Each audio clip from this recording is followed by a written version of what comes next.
Hello friends, ഇന്ന് നമ്മൾ നോക്കുന്നത് A S T M pipe ഉപയോഗിച്ചിട്ട് നമ്മുടെ സ്റ്റീൽ വാട്ടർ ടാങ്കിന് കണക്ഷൻസ് കാര്യങ്ങൾ അതെങ്ങനെയാണ് കണക്ട് ചെയ്ത് കൊടുത്തിരിക്കുന്നത് എന്നുള്ള ഡീറ്റെയിൽസാണ് നമ്മൾ ഇന്ന് ഉൾപ്പെടുത്തിയിരിക്കുന്നത്.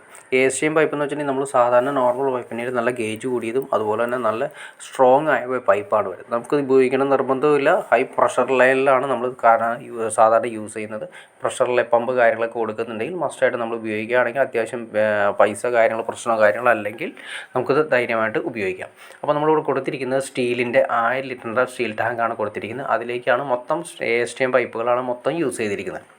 അപ്പോൾ അതിൻ്റെ സ്റ്റാൻഡ് തന്നെ ഉറപ്പിച്ചിരിക്കുന്നത് കാണാൻ സാധിക്കും. സ്റ്റാൻഡ് ഹൈറ്റിലാണ് കൊടുത്തിരിക്കുന്നത്. ഏകദേശം ഒരു 3 അടി ഹൈറ്റിലാണ് സ്റ്റാൻഡ് വെച്ചതിന് ശേഷം അതിൻ്റെ മുകളിലാണ് നമ്മൾ ഈ പറയുന്ന നമ്മുടെ വാട്ടർ ടാങ്ക് കൊടുത്തിരിക്കുന്നത്. വേറെ ഒന്നുമില്ല, നമ്മൾ അവിടെ തന്നെയാണ് നമ്മൾ വാട്ടർ ഹീറ്റർ, അതായത് സോളാർ വാട്ടർ ഹീറ്റർ കൊടുക്കാൻ ഉദ്ദേശിക്കുന്നത്. അപ്പോൾ സോളാർ വാട്ടർ ഹീറ്റർ താഴ്ന്നും മെയിൻ വാട്ടർ ടാങ്ക് ഹൈറ്റിലേക്ക് ഇരിക്കുന്നത്. ഏകദേശം ഒരു 2.5 അടിയെങ്കിലും വ്യത്യാസത്തിലാണ് നമുക്കത് യൂസ് ചെയ്യാൻ പറ്റുന്നത്. അപ്പോൾ അതിന് വേണ്ടിയിട്ടാണ് നമ്മൾ അങ്ങനെ കൊടുത്തിരിക്കുന്നത്. ഇനി നമ്മളിതിൻ്റെ കണക്ഷൻസ് നോക്കുക. ഇതാണ് 1 ഇഞ്ച് പൈപ്പ്. ഈ 1 ഇഞ്ച് പൈപ്പാണ് നമുക്ക് ഇന്നായിട്ട് വരുന്നത്. അതായത് മോട്ടറിൽ നിന്നോ പുറത്തുനിന്നുള്ള വെള്ളം കാര്യങ്ങളൊക്കെ നമ്മൾ വാട്ടർ ടാങ്ക്, അതായത് നമ്മുടെ ടാങ്കിലേക്ക് നിറക്കുന്ന പൈപ്പാണ് ആ 1 ഇഞ്ച് കൊടുത്തിരിക്കുന്നത്. പിന്നെ ഇത് 2 ഇഞ്ച് പൈപ്പാണ് വന്നിരിക്കുന്നത്. 2 ഇഞ്ച് പൈപ്പാണ് ഔട്ട് വരുന്നത്. 2 ഇഞ്ച് പൈപ്പ് നേരെ ഔട്ട് വന്നതിന് ശേഷം 245 ഉപയോഗിച്ചിട്ട് കണക്ട് ചെയ്തിട്ടാണ് കൊടുത്തിരിക്കുന്നത്. 245 ഉപയോഗിച്ച് കണക്ട് ചെയ്ത് ആദ്യമേ തന്നെ MT ഉപയോഗിച്ച് കണക്ട് ചെയ്തു. അതിനുശേഷം 245 ഉപയോഗിച്ചു. 45 ഉപയോഗിച്ചതിന് ശേഷം നേരെ നമ്മൾ പറഞ്ഞ പോലെ തന്നെ മെയിനായിട്ട് ഒരു വാൽവ് കൊടുത്തു. 2 ഇഞ്ചിൻ്റെ ഒരു വാൽവ് കൊടുത്തു. ആ മെയിൻ വാൽവിൽ നിന്നുമാണ് മൊത്തം ബ്രാഞ്ചായിട്ട് കണക്ട് ചെയ്തു. അതിൽ നിന്ന് ഒരു ബ്രാഞ്ച് എടുത്തിട്ട് നമ്മളിവിടെ പ്രഷർ പമ്പ് വയ്ക്കാനാണ് അവിടെ കൊടുത്തിരിക്കുന്നത്. പ്രഷർ പമ്പ് സോളാർ വാട്ടർ ഹീറ്ററിന് വേണ്ടിയിട്ടാണ് കൊടുത്തിരിക്കുന്നത്.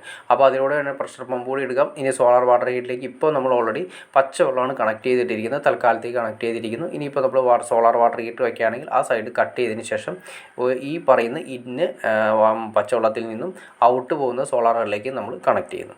അതിന് വേണ്ടിയിട്ടുള്ള ഓപ്ഷനാണ് കൊടുത്തിരിക്കുന്നത്. പിന്നെ നമ്മൾ ഈ കാണുന്ന 1 ഇഞ്ച് പൈപ്പ് ഉണ്ട്. ഇതാണ് നമ്മൾ ഈ സ്റ്റീൽ വാട്ടർ ടാങ്കിൻ്റെ വേസ്റ്റ് വെള്ളം പോകാനായിട്ട് നമ്മൾ എക്സ്ട്രാ കൊടുത്തിരിക്കുന്നത്. അതൊരു വാൽവ് വെച്ചു, 1 ഇഞ്ച് വാൽവ് വെച്ചു ഏറ്റവും താഴെ നിന്ന് എടുത്തതിന് ശേഷം ഓവർഫ്ലോയിലേക്കാണ് കണക്ട് ചെയ്തിരിക്കുന്നത്. അതായത് നമ്മൾ മോട്ടർ അടിച്ചിട്ട് ടാങ്ക് നിറഞ്ഞു കഴിയുമ്പോൾ നമുക്ക് താഴെ നിന്ന് അറിയാൻ വേണ്ടിയിട്ട് യൂസ് ചെയ്യുന്ന ഓവർഫ്ലോ പൈപ്പ് ഉണ്ട്. അതിലേക്കാണ് നമ്മൾ കണക്ട് ചെയ്തിരിക്കുന്നത്. ഇനി വേണമെങ്കിൽ സെപ്പറേറ്റ് പൈപ്പുകൾ നമുക്ക് ഈ പറയുന്നത് അടിക്കണമെന്ന് നിർബന്ധമില്ല. താഴെ നമ്മളിപ്പോൾ ഈ ഡ്രസ്സിൻ്റെ ഏരിയയിൽ നമ്മൾ നനയുന്ന ഏരിയ ആണെങ്കിൽ നമ്മുടെ അവിടെ തന്നെ കൊടുത്താലും പ്രശ്നമില്ല. നമ്മളത് ഡ്രസ്സൊക്കെ ചെയ്യുന്നതുകൊണ്ട് മാത്രമാണ് നമ്മളിപ്പോൾ പറഞ്ഞ ലെവലിൽ ഓവർഫ്ലോ പൈപ്പിലേക്ക് നമ്മൾ കൊടുത്ത് വല്ലപ്പോഴൊക്കെ ടാങ്ക് നമുക്കൊന്ന് കഴുകാൻ വേണ്ടിയിട്ടാണ് നമുക്കങ്ങനെ ചെയ്തിരിക്കുക. അതിൻ്റെ താഴെ ആയിരിക്കും കംപ്ലീറ്റ് ചെളികൾ വന്ന് അടിഞ്ഞു കിടക്കുന്നത്. ഇത് നമ്മൾ ടാങ്കിൻ്റെ എയർ പൈപ്പാണ് കൊടുത്തിരിക്കുന്നത്. ഈ എയർ പൈപ്പ് നിങ്ങൾ കൊടുത്താൽ മനസ്സിലാക്കാൻ സാധിക്കും. ടാങ്കിൻ്റെ സെയിം ഹൈറ്റ് തന്നെയാണ് എയർ പൈപ്പും കൂടി കൊടുത്തിരിക്കുന്നത്. ആ സെയിം ഹൈറ്റ് തന്നെ ആയിരിക്കണം നമ്മൾ സോളാർ വാട്ടർ ഹീറ്റർ വയ്ക്കുന്ന സമയത്തും ആ സെയിം ഹൈറ്റിലായിരിക്കണം നമ്മൾ ഹോട്ട് വാട്ടറിൻ്റെ എയറും ആ ലെവലിൽ പൊക്കി നിർത്തണം. അതല്ലെങ്കിൽ താഴെ പൊക്കി നിർത്തി കഴിഞ്ഞാൽ ഓൾറെഡി എന്ത് സംഭവിക്കുന്നത് എപ്പോഴും വെള്ളം പുറത്തേക്ക് പോയിക്കൊണ്ടിരിക്കും. കാരണം ഉയർന്ന് നിൽക്കുന്നത് വാട്ടർ ടാങ്ക് ഓൾറെഡി ഉയർന്ന് നിൽക്കുന്നതുകൊണ്ട് ആ ലെവലിൽ വരെ എപ്പോഴും വെള്ളം അതിൻ്റെ അകത്ത് ഉണ്ടാവും. അപ്പോൾ നമ്മൾ സ്റ്റാൻഡ് കണത്തിരിക്കുന്നത് നിങ്ങൾ കണ്ടു. ഇപ്പോൾ സ്റ്റാൻഡ് നിങ്ങൾ നോക്കി അറിയാൻ പറ്റും. ഡ്രസ് വർക്ക് ചെയ്തതിൻ്റെ സെൻട്രലായിട്ടാണ് കൊടുത്തിരിക്കുന്നത്. വേറെ ഒന്നുമല്ല, മാക്സിമം ഹൈറ്റ് കിട്ടാൻ വേണ്ടിയിട്ടാണ് അങ്ങനെ ചെയ്തിരിക്കുന്നത്. മാക്സിമം ഹൈറ്റ് കിട്ടി ക്ലിയർ ചെയ്യാൻ വേണ്ടിയിട്ടാണ് ആ ലെവലിൽ നമ്മൾ സെൻട്രലായിട്ട്. അപ്പോൾ നമുക്ക് എ.എസ്.ടി.എം പൈപ്പ് യൂസ് ചെയ്യണമെന്ന് യാതൊരു നിർബന്ധവുമില്ല.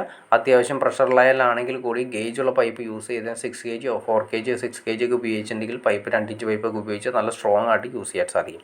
ഇത് അത്യാവശ്യം ഒരു 3000-3500 സ്ക്വയർ ഫീറ്റ് വരുന്ന വീടായതുകൊണ്ട് അത്യാവശ്യം ഒരു നല്ല ബഡ്ജറ്റ് യൂസ് ചെയ്യുന്നതുകൊണ്ടാണ് എ.എസ്.ടി.എം പൈപ്പുകൾ കംപ്ലീറ്റ് യൂസ് ചെയ്തിരിക്കുന്നത്. അപ്പോൾ ഓക്കെ ഫ്രണ്ട്സ്, നിങ്ങൾക്ക് വീഡിയോ ഇഷ്ടപ്പെട്ടെന്ന് വിചാരിക്കുന്നു. ഇനി എന്തെങ്കിലും ഡൗട്ട്സോ കാര്യങ്ങളും തീർച്ചയായിട്ടും കമൻറ്റ് ചെയ്യാൻ മടിക്കരുത്, ഷെയർ ചെയ്യാൻ മടിക്കരുത്. തീർച്ചയായിട്ടും ചാനലും സബ്സ്ക്രൈബ് കൂടി ചെയ്തേക്കുക. എന്നാൽ മാത്രമേ നമുക്ക് ഇതുപോലുള്ള ഇൻഫോർമേറ്റീവ് ചെയ്യാനുള്ള വീഡിയോസ് ചെയ്യാനുള്ള ഒരു മോട്ടിവേഷൻ ലഭിക്കുകയുള്ളൂ. അപ്പോൾ തീർച്ചയായിട്ടും ചാനലൊന്ന് സബ്സ്ക്രൈബ് കൂടി ചെയ്തേക്കുക. ഓക്കെ ഫ്രണ്ട്സ്, അടുത്ത വീഡിയോയിൽ കാണുന്നവരെ ഓക്കെ.